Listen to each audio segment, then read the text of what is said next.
బోధించండి. అనేకர் இன்றைக்கு టీవీ தான் நிறைய பேருக்கு தியானமாகவும் இருக்குது.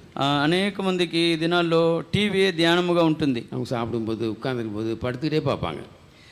వారు అన్నం తినేటప్పుడు, కూర్చున్నప్పుడు, పడుకున్నప్పుడు పండుకొని టీవీలు చూస్తూ ఉంటారు. సినిమా பார்க்குறீங்க? ఎవరెవరు సినిమాలు చూస్తున్నారు? வீட்டுக்குலாம் நான் வரமாட்டேன். మీ ఇంటికి నేను రాను.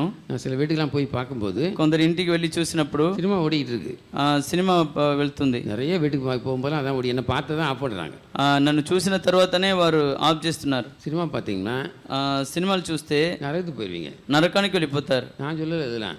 అది నేను చెప్పలేదు. களியாட்டு அப்படின்னு சொல்லி గలాతీయుల 5వ అధ్యాయంలో வருகிறது. గలతీయులకు రాసిన పత్రిక 5వ అధ్యాయంలో అల్లరితో కూడిన ఆటపాటలు అని రాయబడి ఉంది.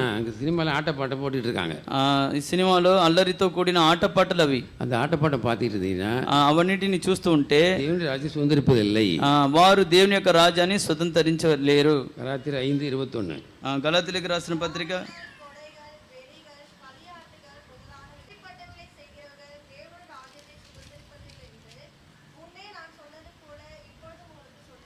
களியாட்டு கடைசியாக வருது. களியாட்டுங்கிறது సినిమా.